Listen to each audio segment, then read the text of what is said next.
Here's a look at women's gymnastics, the NCAA championship finalists. These are the 8 teams that are left. Now, it's not this weekend, but next weekend in Texas is where it all goes down live. And that means it's time for the big interview, and we have a big one. Minnesota is one of the 2 Big Ten teams in the NCAA Women's Gymnastics Championships, along with Michigan. And Gopher head coach Jenny Hansen is joining us. And Jenny, we were just talking before we came on air. You're like, every hour is filled with logistics. You're booking flights, you're getting hotel rooms, you're on top of things, right?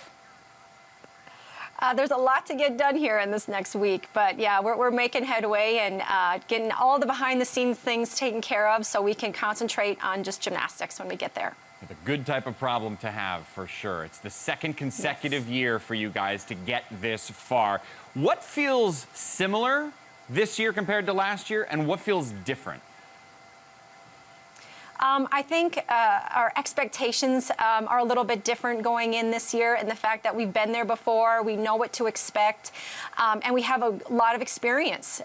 Most of our athletes that are in our lineups were here last year and competing in our lineup, so I think that's fantastic. But it is a little bit, every year is a little bit different with every team. The atmosphere, the culture, the camaraderie, it's just a little bit different from year to year, but that's what makes it so great. But we're just really excited for this opportunity, and our team is ready. I know the experience is something you can take from last year into this year, but is there anything specific that you can point to, whether it's like, well, I learned, you know, not to talk to our team X or to bring up Y, or we learned to do our meals differently or something. Is there anything logistically that you learned from last year? I think, you know, not to think about the outcome, which I know, you know, is something that probably every team talks about, but really just being in the moment and not trying to do more than what you know how to do. And I think that's something that's important. A lot of times you go into especially a championship thinking you got to be perfect. You got to do everything in order to move on. And for us, if we just do what we're capable of, we've got the capability of moving on. And I think that's really important, that we don't have to go in and try to do more. And I think we might have done that a little bit last year, thinking we had to be perfect in order to move on. I think this team is stronger than last year, and so we might have a little more wiggle room with our team, that we just need to go in and do what we're capable of in order to move on to the next day. This year, you didn't officially qualify until the final rotation from the floor. How were the nerves then? Well, we knew kind of based on the rotation of the other teams that it could be that way, that we could be behind going into that last event. However, we knew we got to end on floor exercise, and that is our best event. And it really showed. You know, we were able to move ahead of the other teams by 4 to 5 tenths just based on our floor exercise alone. And that is really where we shine. And that's what we tell our team on when we go to floor exercise, that this is where we shine. And to finish the meet that way was really special. You obviously know this sport inside and out, but give me the treetops version. Give me the layman's terms to describe how good Rambler and Loper are.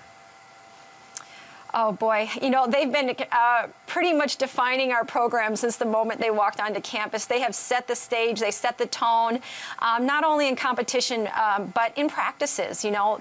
What you see in competition is what they do every day in practice, and they have brought that level of consistency and execution up for all of us. You know, every team member has benefited from them being a member of this team and leading us to this stage. And we would not be here. We would not be at the national championships in back-to-back years without them. There's no question. When they decided to return, what do you remember thinking?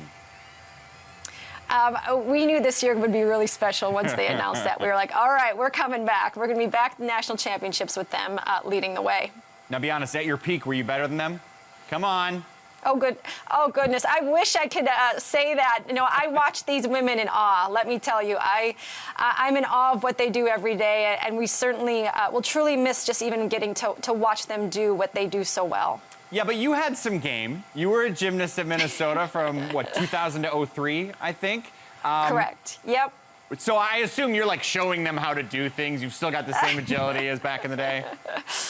I wish I could say that. You know, gymnastics is just one of those sports that once you retire, once you finish, it's really hard to keep doing those kinds of skills. And what they're doing now, it's a different level than what I did when I was on the team. So as much as I wish I could say I have full, I can demonstrate all those skills, you know, those days have passed. So you're a coach now, but you're at your alma mater. Give me the pros and the cons of coaching at your alma mater. You know, I can't think of too many cons, to be honest. You know, I think the pros are obviously that I relate to these student athletes. You know, I've been in their shoes. Now, granted, it was a while ago, but I've been here. I'm very familiar with really everything that they're going through. And, you know, we just have such connection and love here for the university, knowing I had a great experience and we want to be able to give that to our student athletes. But also, you know, I've got those connections with the alumni and the boosters, and that really hasn't changed since I've been here. So I think we just have so many wonderful things here at the University of Minnesota, and I feel really lucky to be able to coach at my alma mater. When did the transition happen, Jenny, where you no longer felt like a former athlete and you felt like a coach? Well, I was pretty lucky, to be honest, in that I was able to start my transition as soon as I finished competing. I got to be a student coach, so that started the process, and then I was a volunteer coach. But to be honest, probably when I went to the University of Illinois and took an assistant position, because then I was away from the program for about a year, and they didn't know me for anything else besides being a coach at Illinois. So that really kind of, I think, set that tone right there. And then when I was able to come back to Minnesota, you know, finding that new role and finding that groove, I think, really settled in at that point. We mentioned the 2 stars you have on your team, but give me an example of someone who doesn't get enough attention, who deserves more attention.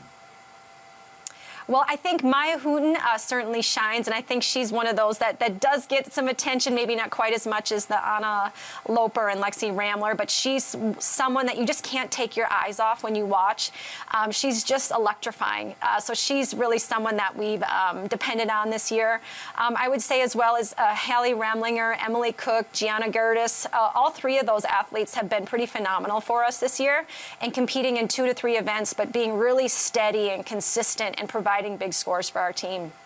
Next Thursday in Fort Worth, Minnesota goes for it all. Jenny, thanks so much for your time. Best of luck when you are in Fort Worth, and have a fun last 7 or 8 days. Enjoy it as much as you can. Oh, thank you so much. We can't wait. Jenny Hansen, the coach of the Gophers.